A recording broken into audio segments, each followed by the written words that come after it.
To you. Welcome back to Mik'd Up. We were brought to you by Sterling Automotive. Lloyd's trying to embarrass me on air with an awful edit. I mean, unbelievably bad edit. That It made me was feel like an idiot. Well, if you have the raw copy, I did a lot of magic in there. That was Mikey's first time doing an ad read. Got mad at himself a good bit, and so I was like, you know what, I can fix it in post. I got mad at me, and then we just played. That's the one that we're rolling with for now. That's all right. That's not the important thing. We got through that ad read. We are back. Tre Morgan, All-American first baseman for the LSU Fighting Tigers, is so kind to give up some of his time on this Wednesday night. He's got some things going on after this, but he's going to give us a few minutes to be able to talk to him, ask him questions, talk about the new guys that are in the building, and talk about his new swing, which I'm excited to talk about because it seems like he's starting to hit a lot of homers, and I like homers. So let's get into it. Tre, thanks for coming on, bro. Of course. Thank you for having me. Let's get right to it, bro. So we had Coach Jay Johnson on the show probably about 3 weeks ago, and we were talking about the fall and how the fall was going. And, obviously there's a bunch of new guys, but there's also a bunch of returning guys who have made a name for themselves, and one of the guys was you, right? Me and you had kind of had some text message conversations going on before that, and you had talked about how you changed your approach and your mindset and tweaked some things at the plate, and you've seen the results and you're excited about it. I kind of brought it up to him. He started smiling and he said, I obviously am very happy with the results. I would like Tre to explain the moves because I don't want to talk for him. What did you do and why did you do it? I mean, the biggest adjustment I had to make wasn't even anything physically because the strength's there, everything was there. It was just some mental adjustments, like swing decision.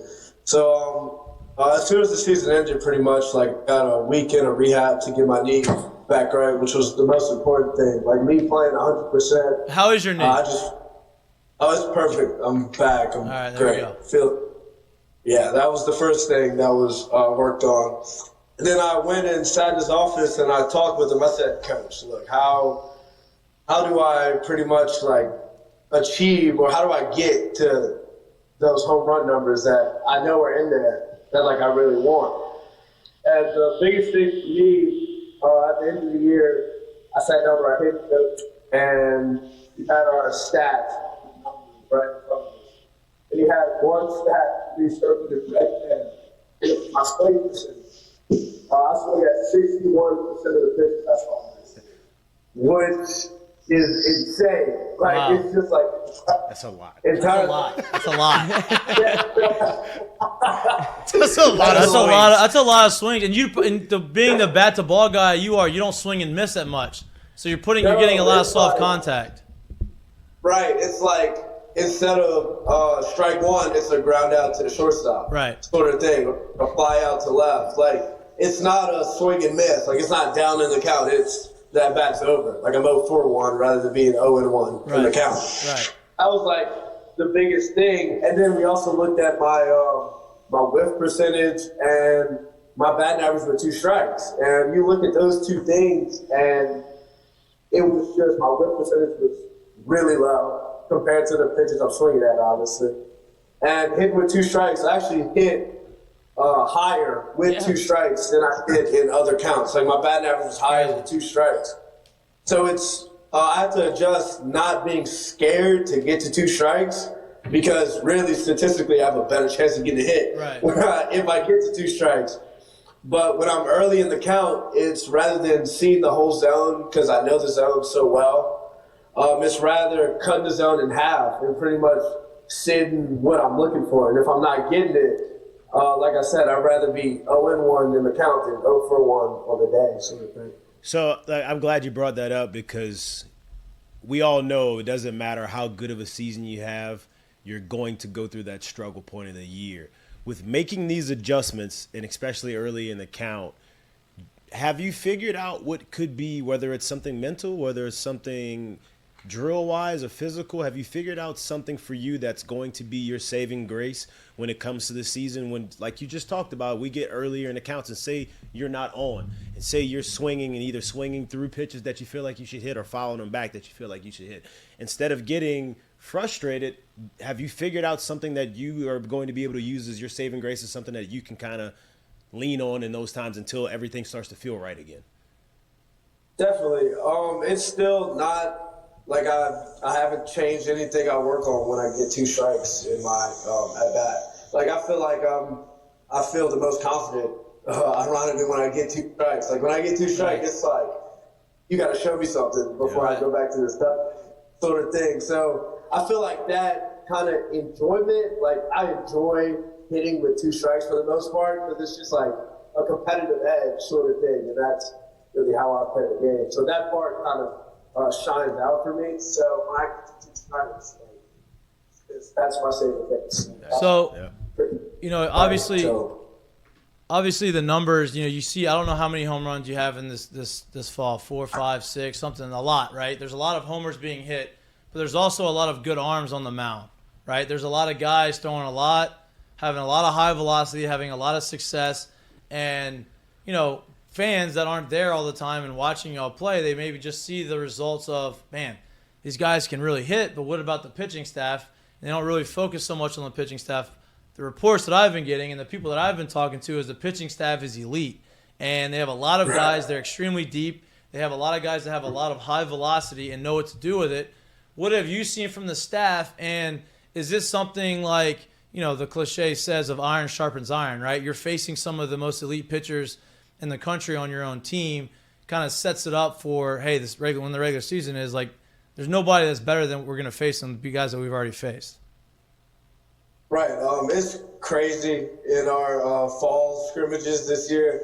Dude, when I tell you pretty much everybody throws over 93, 94. Like, they're just lighting up the radar gun. Even dudes from last year who are sitting like 90, 91, they are lighting up the radar gun. And that's just like getting used to facing that velocity. Because when we were sitting like early in the year, you know, facing that 90 or so, you got to stay prepared for when SEC comes, because you're not seeing a lot of 90s in the SEC. Yeah. 95, 96, like it's nothing. Like they're just pulling them out of nowhere. So being able to have that on our team pretty much every scrimmage, and when we're scrimmaging during the season, because we do live at-bats during the season also, that's definitely going to keep us engaged and keep us ready for when that time comes when we're facing those great arms. Are you still, so obviously you're an elite defensive first baseman. Everybody knows about, you know, you being a good offensive player, but I think a lot of people talk more about how good of a defender you are, how good your hands are at first. Now, obviously you had a bunch of transfers come in that have played first base at other spots, and people are talking about, well, maybe Trey moves to the outfield and maybe someone else comes to first base. Has there been talks? Are you going to be the first baseman, or are you working some other spots? No, I don't want to really speak on that. I don't know how it's going to go down. Yeah. Okay. All right. Fair enough. Fair enough. enough. This is good or bad. No. Whatever it is. Listen to me. This man is Close to the vest. Gold glove caliber first That's what I'm baseman. saying. All right. And he's a super athlete. So you got two of the best options. Two of the best characteristics of a baseball player in one. So I respect that. I'm not going to go into that. But let's go. I heard he was going to play catcher. Hey, lefty back there. Listen, why not? Be the first one back there. Be the first one back there. Who needs knees? So you have a guy on there. I was looking at some of the tweets from LSU Baseball, and you have a guy on the team, came from Air Force. He's kind of like the college version of Ohtani, apparently, because in the scrimmage the other day, he went 99. He threw a pitch 99.7 miles an hour, and he's been hitting home runs, feels like every other day. What has your impression been of Skeens, and what does he bring to the team? But that dude is a freak, bro. Like, the way he can do that, like the way he can get on the bump and throw 98, 99 on Friday when we're scrimmaging, and then come back Saturday and go 3 for 4 with 2 doubles and a home run. Like, that's something I used to do when I was 9 years old, sort of thing. Like, that, right. Like, dang. And it's not about luck either. Like, that dude is one of the hardest workers I've ever seen in my life. Like, he's not one of those, like, talk about it guys. He's a big be about it. Like, the way he carries himself, he gets here early, he leaves late, he's always caring for his body in the ice bath in the training room. Like, he does everything right way, pretty much. So we talk about some of the newcomers. Let's talk about some of the freshmen right now. And I don't care if they're the most talented, the least talented. Which one of these young guys, like when you watch them play, you watch him and you see him and you look at him, you're like, they got something about him. Like, it's just special. Like, they don't seem like they'll be afraid of, like, the real lights. Like, which one of them has that kind of swag and carries himself that way that's most notable to you? Other than Ethan Fry and Jerry Jones, who just came on the campus huge like that, I feel like if I was in their class, I wouldn't have gotten recruited here. The way they hit the ball and how big they are, it's ridiculous. But the way I've been watching Paxton a little bit, Paxton Kling, and the way he's got the skills for it, the way he carries himself, everything's right. He works hard. So it's the hair and the stash, dude. Oh yeah, he's got it. Like, he's got the look. Guy doesn't care. How deep is the outfield going to be? Because you talk about Paxton Kling, right? But you obviously have Dylan Cruz, who has the potential to go number 1 overall in the draft next year. You have Pearson, who seems like he's pretty much earned his spot as an everyday outfielder because of what he did last year as a freshman. And you have a bunch of other guys who have played the outfield. You have Gavin Dugas. You have all these guys who are capable and very good, but there's only 3 outfield spots. And so, what have you seen as far as, and obviously, you're not coach, so you're not going to make these decisions. I'm not saying who should start, who's not, but what have you seen as far as the outfield competition goes? Because competition makes everybody better, and there's a lot of it out there. Right, definitely. I mean, you can tell every day that these dudes are competing. They're working their tail off, doing the right things pretty much. But the biggest thing it comes down to, and we talk about it every meeting, pretty much every time Coach Johnson talks to us, it's about the mental game. It's who can, who can the lights never get too big for, sort of thing. So that's really who's going to be out there. That's what he says at every position for us. Who can he trust mentally for every pitch of every game. So that's how it's going to get done there. Obviously, a lot has been made of the people that Jay Johnson has brought in, a lot of new players. How do you feel that people have been kind of integrated into the culture that Jay Johnson built and that y'all built last year, and how much of that is either competitive competition or there's actual camaraderie? Because there's a fine line between two where you want to push yourself against each other, then it can become contentious to a point where it's like, hey, we're all fighting for the same thing because there's only 11 spots on the baseball field. Right. It's kind of like, so 9. We spent so many hours here. And I feel like you kind of have to end up, loving every dude on the team. Like, the amount of time, what we go through, the sweat, blood, everything we do on that field, when it comes at the end of the day, you have to trust that the person next to you on that diamond is going to get the job done. And everything we're going through right now is kind of earning that trust, developing that trust throughout the team. So I think we're at a pretty good spot. Is there something, you say you're there a lot, right? You're around the guys a lot. There right now. Obviously. Hey, give a little panorama view of the Look at that. Look at that. Look at all the trophies in there. Look at that. That looks like an accomplished room right there. That looks like a fun place to be. Did not look like that when I was in there. No. It's way better now. It is not like that. Still had all the stuff. Just Still had all the stuff. It just didn't look as pretty. Pretty bare. It didn't look as pretty. Right. Obviously the season is a little ways away, and you don't want to look too far ahead in the future. Obviously, you still have a lot of work to do. But you being a junior, you being draft eligible, there's a lot of guys on the team that's draft eligible. I remember when I was in your situation, there was a lot of conversations that I was required to have in the fall with other scouts or other, GM, whoever else is coming to talk to you, but you also had to keep in mind, hey, I have a job to do. I have to go out there and I have to play the game of baseball. How have you been able to compartmentalize those two things, right? And at the end of the day, say, you know what, I came here, it's my junior year. I'm not worried about the draft. I'm worried about going out there, winning a championship, because I believe the team that y'all have has a real chance to go and win the World Series. The biggest thing, how we talk about when we have some special meetings about, again, the mental aspects of the game, because it's the most important. One of the things that stuck with me is kind of that last dance element. So this is the last time I'm ever going to play with these dudes in this kind of on this team, no matter what, like whether I come back next year, no matter what, like this team is it. So it's simply our last dance. So it's kind of just taking it like that, like playing every game like this is our last one sort of thing. Like this is my last chance with this team to do something special. So you talk about that stuff. How has it been for you? Let's be honest. Like you're in year 3 now. So you're an older statesman, right? Like you're a junior. The vet. You're the vet on the team. You're one of the vets on the team. How has it been for you kind of stepping into that, I don't know if you could say vocal, but more of a quote-unquote leadership role on and off the field? Guys are looking up to you. They've seen these freshmen that have come in, have seen you on TV, watched you succeed for 2 years now. They're looking up to you, whether you believe it or not. How have you taken on that kind of a leadership role? It's definitely been a little different for me getting into that role because I've kind of been like a action sort of leader. But now this year it's got to be a little bit more vocal. It's got to be, telling guys like that's not how we do things around here, or that is how we do things around here. It's kind of stepping up first in line when it's something that we went over last year, because this is something that's a part of our culture. This is something, whether it's base running, the way we run bases, or the way we hit with 2 strikes. Like that's 2 big aspects of culture that defines a team.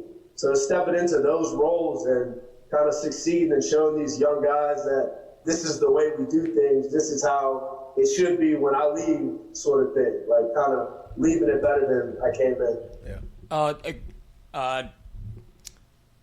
They asked Cruz. Sorry, I was trying to think of his name. They asked Dylan Cruz. Wow, you forgot Dylan Cruz's name? I was thinking of his first name. Jeez. I didn't want to just go Cruz because I don't know him that way. Disrespect. I've been talking to DC, and he was telling me that Jay Johnson wanted him to pick up some of the leadership role, and it feels like he wasn't a vocal guy either, but that's something that he felt like he had to do with his role in the team as probably going 1-1 in the draft. You're in that same category, probably being a first-round pick. Is that something that y'all feel like you would have done without Jay Johnson, or is it something that he feels like he asked y'all to do after last year? Whenever, kind of the same thing that you said, where last dance, that you could see Jay Johnson on the podium after the season ended last year. He's like, this is not what I thought was going to happen at all. And so it feels like y'all are kind of taking that in as like the message of, we're like, it's the last dance, it's championship or bust almost.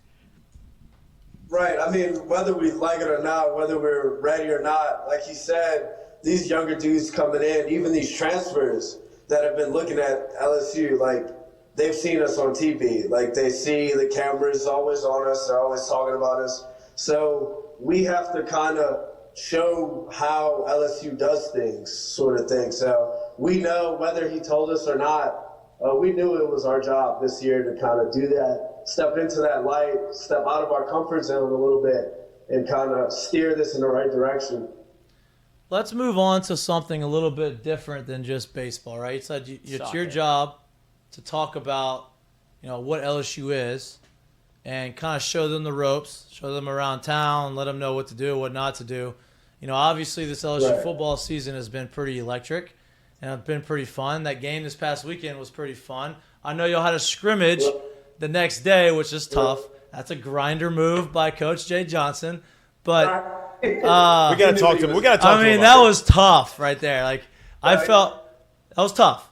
It's tough. Did y'all get to enjoy the game on Saturday?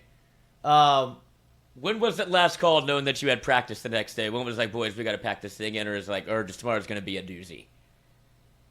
No, it was kind of like he told us. We had practice that day. So we had a meeting before we left, and he told us,